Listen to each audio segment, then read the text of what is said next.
తను ఒకటి తలిస్తే దైవం ఒకటి తలిచాడు. భార్యలేని తనకు తోడుగా, తల్లిలేని పిల్లలకు అమ్మగా ఉంటుందని ఇద్దరు పిల్లల తల్లిని పెళ్లి చేసుకున్నాడు ఓ వ్యక్తి.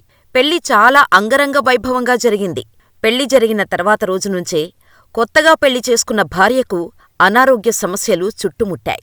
భార్య ఆరోగ్యం కుదుటపడాలని ఆ భర్త తిరగని ఆసుపత్రి లేదు. కాని భార్య ఆరోగ్యం మాత్రం ఏమాత్రం మెరుగుపడలేదు.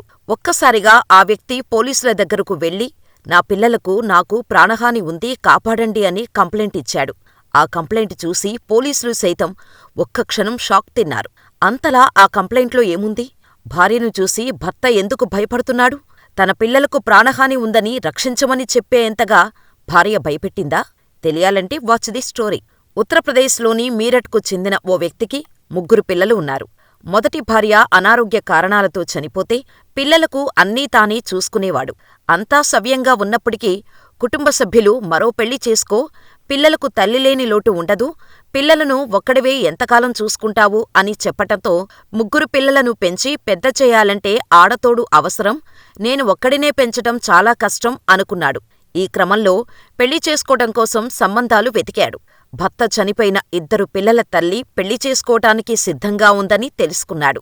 క్షణం కూడా ఆలోచించకుండా మహిళను చూడటానికి వెళ్లాడు. అంతా ఓకే అనుకుని 2024 డిసెంబర్ 11వ తేదీన వివాహితను రెండో పెళ్లి చేసుకున్నాడు. కాని వివాహమైన తర్వాత రోజు నుంచే ఆమె ఆరోగ్యం సరిగ్గా ఉండేది కాదు. అయినప్పటికీ పెద్దగా పట్టించుకోలేదు. కొద్ది రోజులకు ఆమె పూర్తిగా అనారోగ్యానికి గురైంది. దీంతో ఆమెను ఆస్పత్రికి తీసుకువెళ్లాడు. మందులు వాడినా ఆమెకు జ్వరం తగ్గలేదు. దీంతో వైద్య చికిత్స కోసం పలు ఆస్పత్రులకు తిప్పాడు. ఎక్కడ చూపించినా, ఎన్ని మందులు వాడినా ఆమె ఆరోగ్యంలో మార్పు రాలేదు.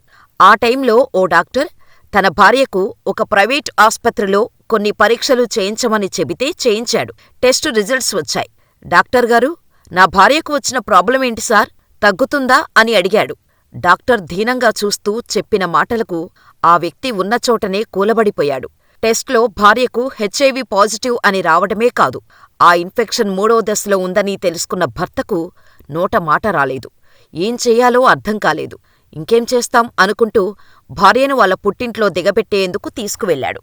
ఆమె తల్లిదండ్రులకు జరిగిన విషయాన్ని చెప్పి పెళ్లి క్యాన్సిల్ చేసుకుందాం అనుకున్నాడు. దీంతో మహిళ తరపువారు గొడవకు దిగారు. ఇది ఎలా కుదురుతుంది? పెళ్లి చేసుకున్నావ్, ఇక ఆమె బాధ్యత నీదే. కుదరదు, కాదు లేదు అంటే ప్రాణాలు తీస్తామంటూ బెదిరించారు. దీంతో తీవ్ర భయాందోళనకు గురైన ఆ వ్యక్తి నన్ను రక్షించండి అంటూ మీరట్ పోలీసులను ఆశ్రయించాడు. జరిగిన విషయాన్ని వారికి వివరించాడు. అంతేకాదు, ఆమె చిన్న కుమార్తెకు సైతం తీవ్ర అనారోగ్యంతో బాధపడుతోందని, ఆమెకు సైతం వైద్య పరీక్షలు నిర్వహిస్తే ఇదే వ్యాధి ఆమెకు సైతం సోకిందంటూ అతడు వివరించారు. మరోవైపు వివాహం చేసుకునే ముందు జరిగిన చర్చల్లో ఆమెతో పాటు ఆమె పిల్లల ఆలనా పాలనా తానే చూసుకుంటానని స్పష్టం చేశానని, కాని ప్రస్తుత పరిస్థితులన్నీ పూర్తిగా తారుమారు అయ్యాయని, నన్ను రక్షించమని పోలీసులకు కంప్లైంట్ చేశాడు. రెండో పెళ్లి చేసుకున్న భార్యను, పిల్లలను వదిలి తన 3 పిల్లలతో ప్రశాంతంగా బతకాలని కోరుకుంటున్నట్టు అతడు పోలీసులకు చేసిన ఫిర్యాదులో తెలిపాడు. అతని కథ విన్న పోలీసులు షాకయ్యారు. ఆరోపణలపై దర్యాప్తు చేసిన తర్వాత చర్యలు తీసుకుంటామని పోలీసులు చెబుతున్నారు.